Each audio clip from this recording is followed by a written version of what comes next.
Hello everybody, my name is Pierre Van Osdol, and today I'm going to be sharing with you my experiment about holding your breath while you're on a run. So first of all, let's describe in terms of what I did. So on about 4 or 5 days a week, I would take a run, usually it'd be the middle of the day, but sometimes it'd be the beginning of the day, and the run would be either more or less than 5 miles. And after I was done with the run, I would just catch my breath for about a minute, and then after I caught my breath for a bit, I would hold my breath for as long as I could until I couldn't hold it any longer.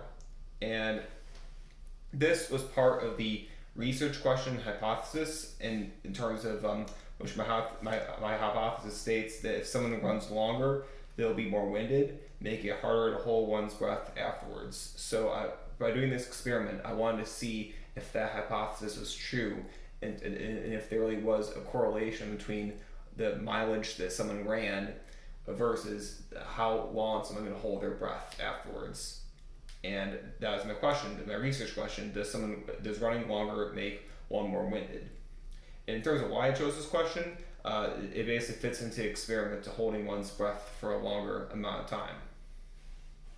Now, in terms of the methods, for my runs, I'd go on both flat and hilly terrain, and I also want to see if that made a difference in breath time or not. And I also want to have proper shoes on and stretch ahead of time, so I, would be able to complete the entire run and not get too tired or not get too sore ahead of time. And maybe some possible confounding variables in my experiment is just the temperature outside. Usually, it would having a hotter day would obviously make it a lot harder to sustain one's breath than a colder day, and vice versa. And just how I felt before, physically and mentally. Some days I felt great, other days I didn't feel quite as good. And also just the terrain. In my neighborhood, when I ran for a lesser mileage, there's also much hillier, so I was running a lot more hills than when I was running more mileage at the park when it was more flat and there were less hills. So those are some potential confounding variables of my experiment. And in terms of my analysis, I used correlation analysis, and there were 11 replicates for my experiment. And as you can see here, here are my data methods in terms of the miles that I ran in each day, as well as afterwards how long I could hold my breath.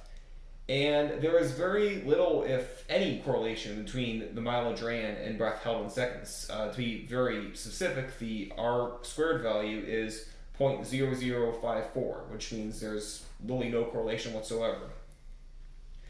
And right here is the raw numbers in terms of how long I ran versus the seconds of breath held afterwards, to give you a bit more of a clear visual in terms of what I did.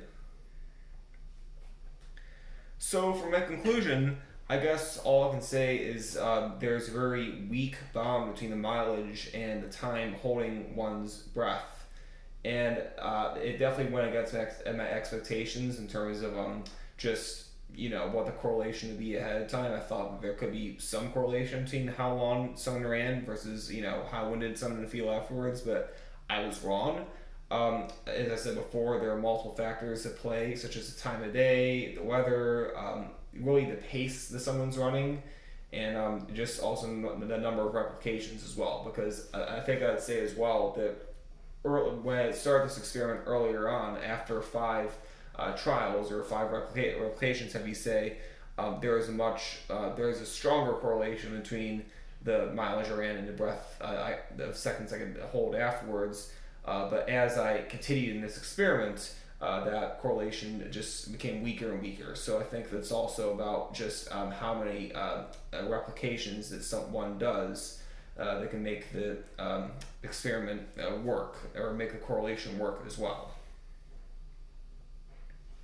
Okay, well, thank you for your time, and I appreciate you listening.